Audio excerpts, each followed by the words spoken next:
Dan, saya punya cerita seorang anak yang suka memukul papanya.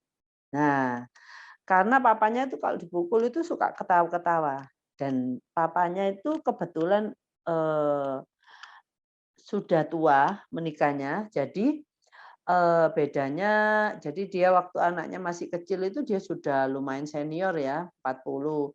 Jadi waktu dia 50, anaknya 10 tahun, waktu 60, nah, waktu menjelang 60 anaknya sudah 10 tahun lebih, di mana dia saking sayangnya sama anaknya selalu saya peringatkan, "Pak, jangan boleh memukul." "Oh, nggak apa-apa Bu Mingve, saya nggak keberatan kok dipukul." Nah, itulah. Itu yang menjadi cikal bakal ya. Anak itu saya yang kalau kita mau eee, kalau kita pada waktu apapun ya itu, tolong dipikirkan dari sisi anaknya. Nah, apa yang dipikirkan anaknya dalam situasi itu? "Papa saya pukul," papanya ketawa-ketawa. Wah, bahagia sekali, kayaknya senang menikmati, anaknya memukul dia. Pesannya untuk anaknya, ya go ahead, pukul saja, apa namanya, papaku suka kok. Nah, itulah yang pemikiran seperti itu yang ibu bapak harus punya kalau ada situasi-situasi yang membingungkan Anda. Nah, enaknya gimana ya? Coba pikirkan yang seperti itu. Jadi persepsi apa yang kita berikan kepada anak, pada waktu itu kita lakukan.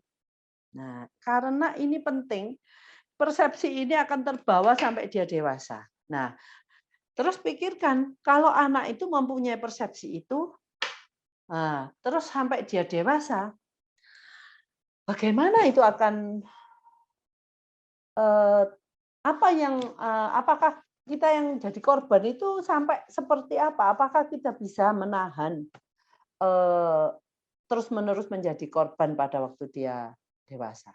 Nah, itu aja. Itu pesan saya untuk bagaimana cara kita berpikir kalau kita menghadapi situasi yang bingung, mau dilarang atau enggak ya. Nah, itu cara berpikirnya seperti itu ya. Jadi, saya memukul orang ini, nah, itu kita kan selalu dari tadi ngomong yang dipukul itu adalah keluarga ya. Nah, kalau kita yang dipukul itu orang luar, bisa dibayangkan nggak? Anak kita bisa dikeroyok loh, bisa mungkin dipukul balik loh, bisa juga anak kita tiba-tiba, dimasukkan ke penjara atau dimasukkan ke institusi rumah sakit jiwa. Wah, itu juga kacau lagi ya. Walaupun saya tahu walaupun kita punya anak yang seperti ini, kita sayang banget sama anak kita. Kita nggak pengen sampai hal itu terjadi. Memang waktu itu, mungkin ini juga masukan ke Dokter Ali ya, atau siapa ya, apa nah ini berhubungan dengan, ini pemerintahan kita. Kalau kita bisa mendapatkan kartu, mungkin pemerintah mengeluarkan kartu khusus bahwa anak kita ini anak yang bermasalah. Jadi kalau ada apa-apa, kartu itu melindungi kita, melindungi anak kita. Jangan sampai anak kita dipenjara karena itu, atau dilakukan proses hukum gitu ya. Nah, itu satu. Tetapi ada juga pengalaman di mana, anak kita itu karena memukul itu bagi dia oke. Ini ada suatu cerita yang benar-benar terjadi, gurunya dipukul sama anaknya sampai koma. Nah, kira-kira kalau kita sebagai orang tua anak kita melakukan seperti itu, perasaan kita bagaimana? Serba salah. Karena yang dipukul ini gurunya sampai koma dan dia kepala rumah tangga atau dia kalau laki kepala rumah tangga, kalau perempuan dia adalah ibu, kalau dia sudah menikah, dia adalah ibu dari anak-anaknya yang di mana sampai dia tidak bisa merawat anak-anaknya, nggak bisa, berhubungan lagi dengan anak-anaknya karena dia koma terus. Nah, hal itu yang nggak bisa kita coba dipikirkan, gitu loh ya. Jadi hal-hal ini karena histori ya sudah terjadi, jangan sampai terjadi lagi di anak kita, gitu. Oke, saya berharap itu eee, bisa jadi referensi untuk orang tua, karena ini benar-benar suatu hal yang menurut saya sangat-sangat harus kita perhatikan dengan serius, ya. Eee, Sekarang saya ke sesi ini, ke materi, mengapa anak suka memukul dan membanting. Ini adalah beberapa hal yang banyak terjadi di, eee, alasan-alasan anak-anak seperti anak-anak itu lahir dengan bersih, dengan baik, tetapi karena terkontaminasi dengan hal-hal ini, dia kan modeling, mem eee, me menirukan. Nah, atau ini ada satu lagi, bahwa anak ini sering dipukul. Anak sering dipukul oleh orang tua atau, eee, orang-orang di sekitarnya, nggak tahu itu,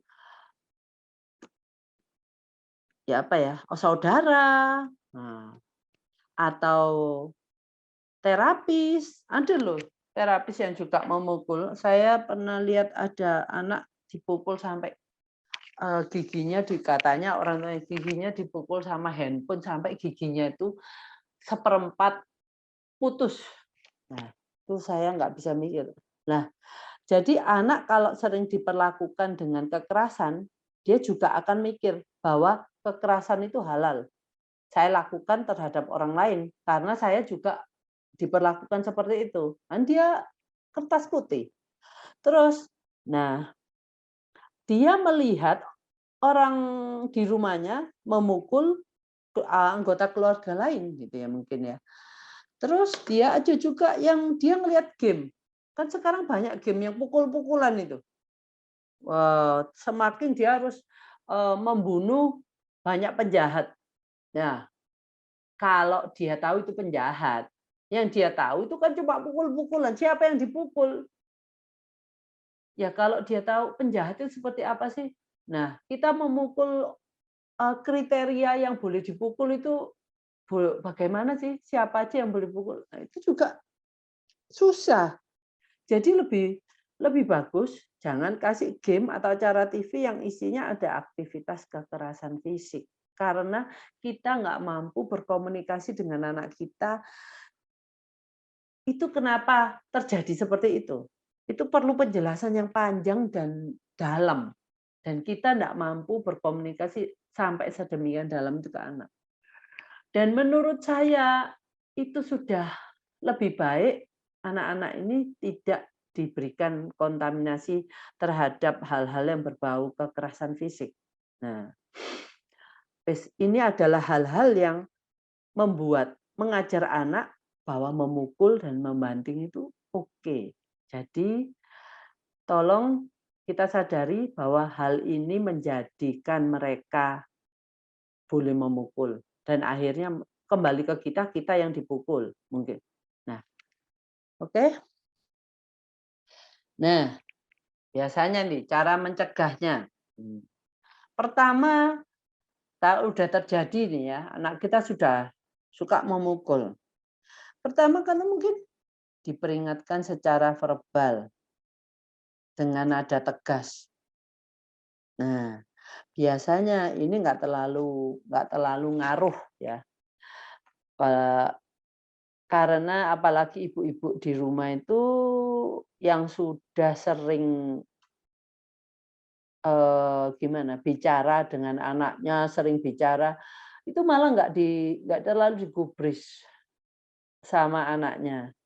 Jadi memang kita kita kalau jadi seorang ibu itu kebanyakan jatuhnya itu kita cerewet. Dulunya mungkin semasa gadis nggak cerewet, tapi begitu punya anak, banyak yang diurus. Jadi kita jangan ini, jangan itu, ini. Nah, itu memang ya seorang ibu kebanyakannya seperti itu. Banyak ngomelnya, banyak ngomongnya, dan omongan itu lama-lama nggak didengarkan anak, cuma dibiarkan lewat aja. Nah, terus kalau sudah seperti ini, yang jadi penyelamat adalah papanya, karena papanya kan jarang di rumah. Papanya suaranya rendah, keras, dan berwibawa.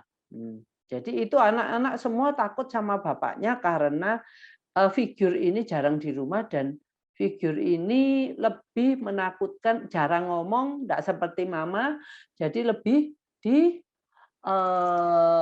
didengarkan. Karena figur papa itu somehow itu lebih menakutkan daripada figurnya mama ya. Karena mama itu memang diciptakan untuk mencintai, unconditional love terhadap anaknya, dan anaknya bisa merasakan itu.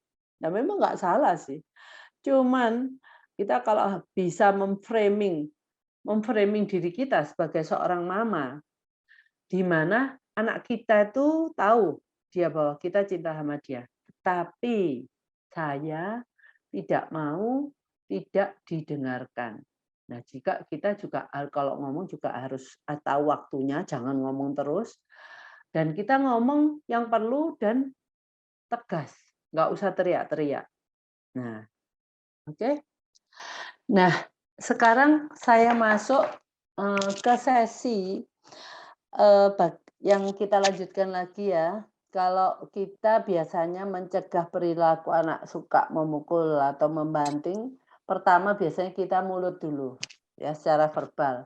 Setelah kita nggak ngomong, nggak mempan, biasanya kita pakai bantuan fisik, ya. Jadi umpamanya kalau dia mau mukul, kita pegang tangannya seperti ini. Bentar, ya. Jadi kalau anak mau memukul, ya kita langsung pegang tangannya dengan dua tangan kita.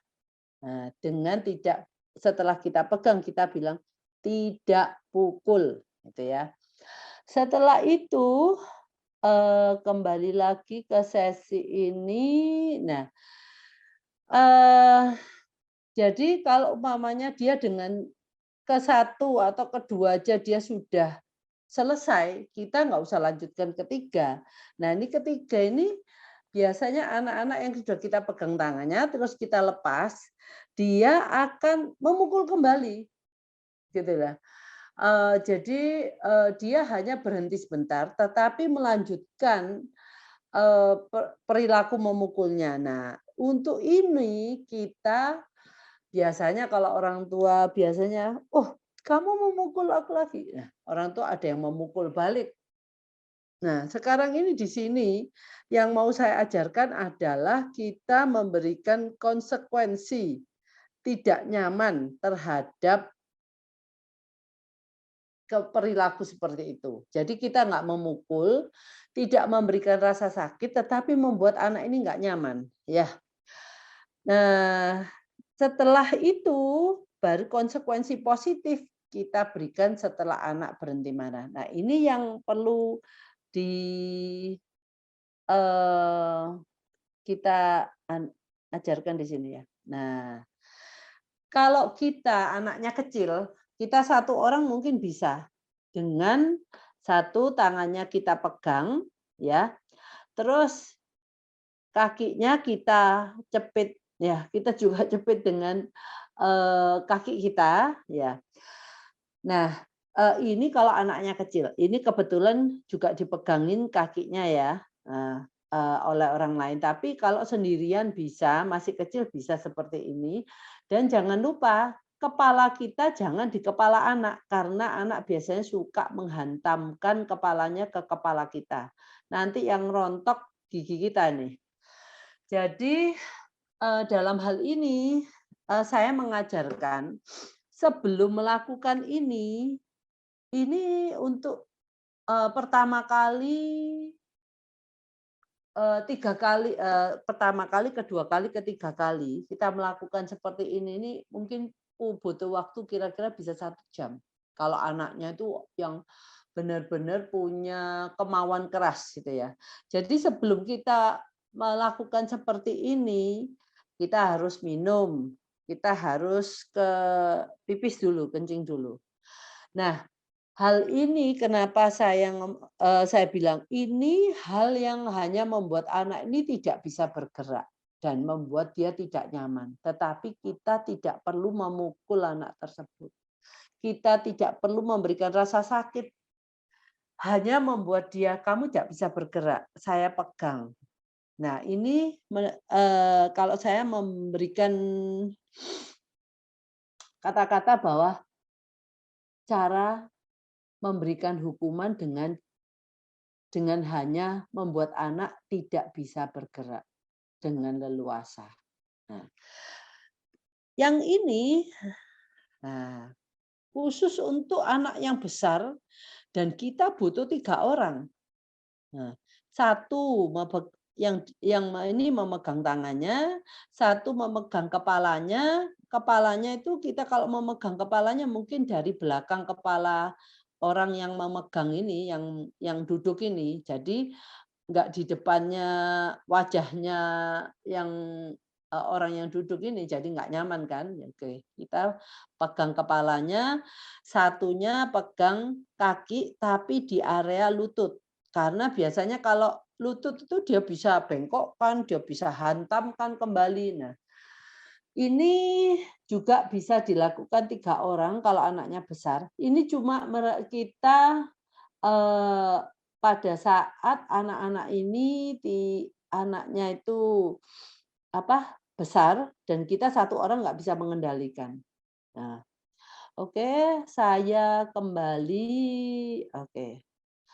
Jadi untuk menghilangkan perilaku memukul itu, saya memberikan konsekuensi. Saya hanya memberikan konsekuensi yang membuat anak tidak nyaman, tapi tidak rasa sakit. Tidak nyamannya dia di sini adalah karena dia tidak bisa bergerak. Nah, pasti waktu ini anak-anak ini pertama kali kalau digituin pasti akan memberontak dengan sekuat tenaga untuk bisa lepas dari pegangan ini. Nah, akhirnya anak-anak itu biasanya berhentinya kalau dia capek. Nah, capeknya itu tergantung kekuatan anak. Ya, maka dari itu kita yang memegang ini itu harus siap untuk dalam waktu kira-kira 1 jam. Oh ya, mungkin saya tambahkan di sini, tidak ada eye contact dengan anak. Ini yang memegang 2 di belakang pastinya nggak ada eye contact. Yang memegang di depan itu harus mengalihkan pandangan ke luar, jangan ke anak, jangan memandang ke anak. Yang penting di sini juga dikasih air. Kalau anaknya itu dikasih minum gitu ya. Tetapi masih dipegang loh. Oke, nah biasanya anak itu kan meronta-ronta untuk minta dilepaskan. Nah, kalau dia sudah tenang, kita lepas. Nah, kan kelihatan anaknya sudah nggak meronta, kita lepas. Nah, setelah kita lepas, biasanya percobaan pertama dia akan memukul kembali. Dia akan berusaha memukul karena dia marah, kok aku dipegangin seperti itu. Nah, jadi jaga-jaga kalau pertama kali kita lepas, kita harus berjaga-jaga untuk anak ini akan memukul kita lagi gitu loh. Jadi kalau umpamanya anaknya memukul, kita peluk lagi dari belakang. Nah, kita ulangin seperti itu sampai dia tahu bahwa percuma. Saya begitu memukul, saya dipegang lagi. Dan hal ini jangan sampai Anda yang kalah. Kalau kita yang kalah, akhirnya dia tambah menang. Tambah menang atau next time kita melakukan seperti itu lagi, tenaganya lebih kuat dan dia lebih percaya diri bahwa dia akan menang. Oke? Jangan lupa sediakan minum untuk anak, jangan ada kontak apapun dengan anak selama anak tidak bisa bergerak. Maksudnya kontak ini kontak mata ya. Kalau kontak fisik kan ya pasti kontak ya. Terus, kalau kan pasti ada akhirnya. Akhirnya itu anak pasti tidak akan, ya dia kecapean, "Wes, saya nggak akan memukul walaupun aku dilepas." Nah, waktu itulah berikan reward untuk anak yang sudah walaupun dilepas dia tidak memukul. Reward-nya itu terserah. Ini juga pesannya buat anak apa? Nanti lama-kelamaan dia masa kita pegang itu tambah lama tambah sedikit, dan lama-lama dia ngomong, "Ah, aku nggak mau lah digituin lagi, nggak enak." Nah, akhirnya anak tahu bahwa kalau Anda memukul, kamu akan mendapatkan konsekuensi yang tidak bagus, tetapi bukan dengan cara dipukul kembali, tetapi hanya membuat anak-anak ini tidak bisa bergerak,